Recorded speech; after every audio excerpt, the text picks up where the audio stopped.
అప్పుల బాధలు వెంటాడుతున్నాయా? అయితే 6 JVR వారి జాతిరత్నాలు ధరించండి. హాయ్ హలో నమస్తే, వెల్కమ్ టు మనం టీవీ.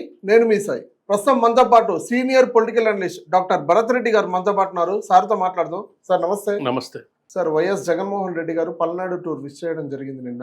మనం అందరూ చూసాం, మా విజువల్స్ వీడియోస్ అన్ని మనం చూసాం. అంటే చాలా మంది భారీ ఎత్తున జనాలు వచ్చారని కూడా విజువల్స్ స్క్రీన్లో ప్లే చేస్తున్నారు సాక్షిలో. అంటే ఆ జనాల్లో కొంతమంది మాత్రం కొన్ని ప్లకార్డులు పెట్టుకొని చూపించారు సార్. కొన్ని ప్లకార్డులు, ఒక 5-6 ప్లకార్డులు మాత్రం చాలా ఆసక్తికరంగా ఉన్నాయి.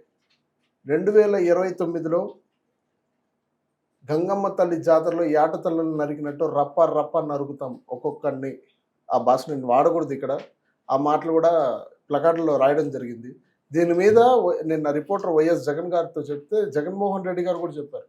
అంటే మనం డెమోక్రసీలో ఉన్నామా, పుష్ప డైలాగులు కూడా వాడకూడదా, చెయ్యి ఎట్టన్నా తప్పే ఎట్లన్నా తప్పే, అంటే మనం డెమోక్రసీలో ఉన్నామా ఇంకెక్కడన్నా ఉన్నామా అని చెప్పి కూడా నేను మాట్లాడడం జరిగింది. ఆ ప్లకార్డులో ఏంటి సార్ అంత కోపంతో ఆవేశంతో ఇట్లా ప్లకార్డులు చూపిస్తున్నారు వైఎస్ జగన్మోహన్ రెడ్డి గారికి? ఎలా చూడొచ్చు అంటారు హోల్ మొత్తం? ఇక్కడ ఒక అంశాన్ని మనం గమనించినట్టయితే, జీవితం వేరు, సినిమా వేరు. సినిమాలో జరిగే సంఘటనలన్నీ జీవితంలో జరిగాయి. సినిమాలో ఏదైతే ఆ సినిమా గురించి మాట్లాడుతున్నారో అందరినీ నరుక్కుంటూ వెళ్ళినట్టయితే వాళ్ళ మీద కేసులే ఉండేవి. కానీ బయట ప్రపంచంలో ఆ విధంగా ఉండదు. నువ్వు కనీసం కొట్టినా కేసు అవ్వదు, పక్కవాడిని దౌర్జన్యం చేసినా కేసు అయింది. కాబట్టి సినిమా ప్రపంచం వేరు, రాజకీయం వేరు. రాజకీయాల్లో ఉన్నప్పుడు చాలా ఉందాగా ఉండాల్సిన అవసరం ఉంది. తన పర్యటనే వివాదాస్పదం. ముందుగా చూసుకున్నట్టయితే నా పర్యటన గురించి మనం ఒకసారి విశ్లేషించినట్టయితే, 1 సంవత్సరం క్రితం చనిపోయిన వ్యక్తిని పరామర్శించడానికి వెళ్ళాడు జగన్మోహన్ రెడ్డి. అక్కడ వైసీపీ పార్టీ బలంగా ఉందనేది ఒక ఇది ఉంది. దాన్ని అక్కడ బెట్టింగ్ సంబంధించి అతను చనిపోవడం జరిగింది, బెట్టింగ్ వేసి చనిపోవడం జరిగింది. మరొక వ్యక్తి కూడా చనిపోవడం జరిగింది. అయితే చనిపోయిన తర్వాత మన సంప్రదాయం ప్రకారం 2 రోజులకు, 3 రోజులకు, వారానికో, 10 రోజులకు, నెల రోజుల లోపల వెళ్ళి పరామర్శించి వాళ్ళకి ఏమైనా సహాయ సహకారాలు కావాలంటే అందచేసి వస్తారు. రాజకీయ నాయకులైనా మామూలు వ్యక్తులైనా వెళ్ళి కలిసి ధైర్యంగా ఉండు, ఏం ప్రాబ్లం లేదు, సమస్య లేదు, ఏదైనా ఆర్థిక సాయమో లేకపోతే మాట సాయమో ఏదైనా చేయాలంటే చేసి వస్తారు. సంవత్సరం తర్వాత వెళ్ళి పరామర్శించడం అనేది అది కొత్త వింతగా కనిపిస్తుంది. ఎందుకంటే సంవత్సరానికి వాళ్ళే మర్చిపోతారు. మర్చిపోవడం అంటే మనిషిని ఏం మర్చిపోవడం, వాళ్ళు మిగతా రెగ్యులర్ రొటీన్ కార్యక్రమాలకు అలవాటు పడి జీవితం ఎలా కొనసాగించాలి, ఒక మనిషి లేకుండా ఏ విధంగా ప్రయాణం చేయాలనే దాని మీద వాళ్ళ ప్రయాణం వాళ్ళు కొనసాగిస్తుంటారు.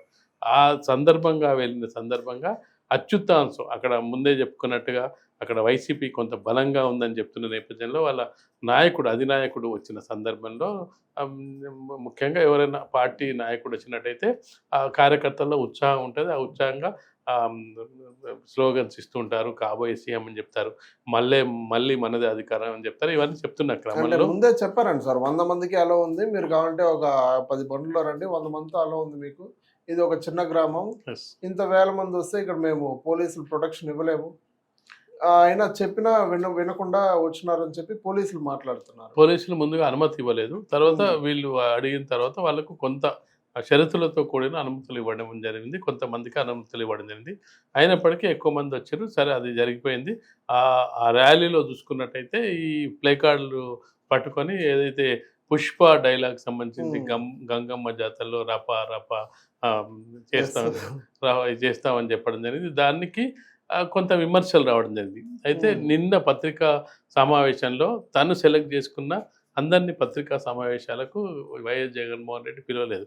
కొంతమంది లిమిటెడ్గా పిలిచిన సందర్భంగా ఒక విలేకరి ప్రశ్నించడం జరిగింది.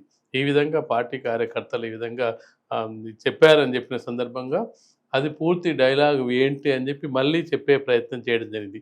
గంగమ్మ జాతరలో రప్ప రప్ప రప్ప నరికేస్తామని చెప్పిన సందర్భంగా చెప్పి కూడా మళ్ళీ ఏమన్నాడు, తెలుగుదేశం వాళ్ళని వేయడం మంచిదే కదా అనే వ్యాఖ్యలు కూడా చేయడం జరిగింది. అది వైరల్ అవుతుంది. ఒక రాజకీయ నాయకునిగా ఉన్న వ్యక్తి హుందాగా ఉండాల్సిన అవసరం ఉంది. ఒక రాజకీయ నాయకుడిగా ఉండాల్సిన వ్యక్తి ఒక వ్యక్తి మిగతా వాళ్ళను నరికితే మంచిది కదా అని చెప్పే ప్రయత్నం చేసినట్టయితే అది ఖచ్చితంగా కూడా హింసకు దారితీసే అవకాశం ఉంటుంది. కింది స్థాయి కార్యకర్తలు వాళ్ళ పార్టీ నాయకులు మరింత రెచ్చిపోయే అవకాశం కలుగుతుంది. సంయమనం పాటించాలి. ఒకవేళ కార్యకర్తలు ఆవేశకాలు ఉన్నట్టయితే పార్టీ నాయకులే అధినాయకులే దాన్ని కొంచెం చల్లార్చే ప్రయత్నం చేయాలి. కానీ ఒక పార్టీ నాయకుడు అధినాయకుడు ఆ విధంగా మరి పుష్పాల్లో డైలాగులు చెప్తే తప్ప అని చెప్తూ దాన్ని అనుకరించే ప్రయత్నం చేయడం ఒక విధంగా చెప్పాలంటే అది శాంతి భద్రతలకు కొంతవరకు విఘాతం కల్పించే అవకాశం ఉంది. మరొక విషయం కూడా జగన్మోహన్ రెడ్డి చెప్పడం జరిగింది.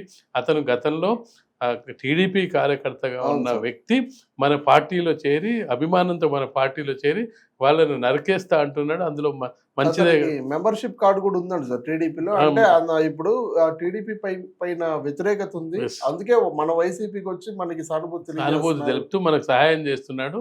అందులో మంచిదే కదా నరకడం అని చెప్పి ప్రయత్నం చేయడం జరిగింది. టీడీపీ పార్టీలో ఉంటే నరకడం, వైసీపీ నరకడం అనేది అది శాంతి భద్రతకు సంబంధించిన అంశం. అది నరకడం అనేది మనిషిని నరకడం అనే దాన్ని ఎవరు యాక్సెప్ట్ చేయరు. ఎందుకంటే మామూలుగా ఎవరిపైన దౌర్జన్యం చేస్తేనే చేసుకుంటేనే దాన్ని కేసు నమోదవుతున్న సందర్భంగా ముఖ్యంగా రాజకీయాల్లో ఉన్నవాళ్ళు, రాజకీయ పార్టీల నాయకులు ఇలాంటి వ్యాఖ్యల్ని ఖండించాల్సింది పోయి దాన్ని మరింతగా రెచ్చగొట్టే ప్రయత్నం చేసినట్టయితే ఖచ్చితంగా కూడా ఆ పార్టీకి సంబంధించి ఇబ్బందులు ఎదుర్కొనే అవసరం ఉంటుంది. ఆ నరికే ప్రయత్నంలో ఎవరినైనా నరకొచ్చు. మామూలు కామన్ పీపుల్ అందులో బలవచ్చు. నువ్వు టార్గెట్ ఏ ఉండదు అక్కడ. ఓన్లీ టీడీపీ వాళ్ళని నరుకుతున్నావు అంటే సామాన్య ప్రజలు కూడా ఉండదు. కాబట్టి ఖచ్చితంగా అది వెంటనే చంద్రబాబు నాయుడు కూడా దాన్ని ఖండించడం జరిగింది. శాంతి భద్రతలకు విఘాతం కల్పించినట్టయితే కఠిన చర్యలు ఉంటాయని చెప్పడం జరిగింది.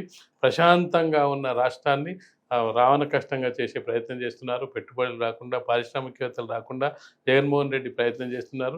హింసా ప్రవృత్తి ఉన్న నాయకులతో ఇప్పుడు మేము కలిసి ప్రయాణం చేయాల్సి వస్తుందని చెప్పి చంద్రబాబు నాయుడు ఆవేదన వ్యక్తం చేయడం జరిగింది. కానీ దాన్ని వైసీపీ నాయకులు మరింత సమర్థించుకునే ప్రయత్నం చేస్తున్నారు. మీరు చెప్పినట్టుగా జగన్మోహన్ రెడ్డి కూడా ఆ కార్యకర్తల్ని మందలించే ప్రయత్నం చేయకుండా కనీసం దానిపై స్పందించకుండా ఉన్నా బాగుండే. కానీ దాన్ని బ్లూ బుక్ లో రాసుకుంటున్నారండి సార్. అంటే ఇట్లా ఇబ్బంది పెట్టే వాళ్ళందరినీ వాళ్ళు కూడా ఒక ఇట్లా నారా లోకేష్ గారు రెడ్ బుక్ ఎట్లా మెయింటైన్ చేశారు, వైఎస్ జగన్మోహన్ రెడ్డి దగ్గర ఉన్న నాయకులు కూడా బ్లూ బుక్ మెయింటైన్ చేస్తున్నారంట. ఆ బ్లూ బుక్ లో పోలీసులు అవ్వచ్చు, కార్యకర్తలు అవ్వచ్చు, టీడీపీ నాయకులు అవ్వచ్చు, వీళ్ళు ఎవరెవరైతే ఇబ్బంది పెట్టారో వాళ్ళ పేర్లంతా రాసుకుంటున్నారంట. నెక్స్ట్ 2029లో ప్రభుత్వం వచ్చినాక సప్త సముద్రాలైనా దాటి లాక్కొని వస్తాం, వాడిని ఇక్కడ శిక్షిస్తామని చెప్పి మాట్లాడారు నేను వైసీపీ నాయకులు.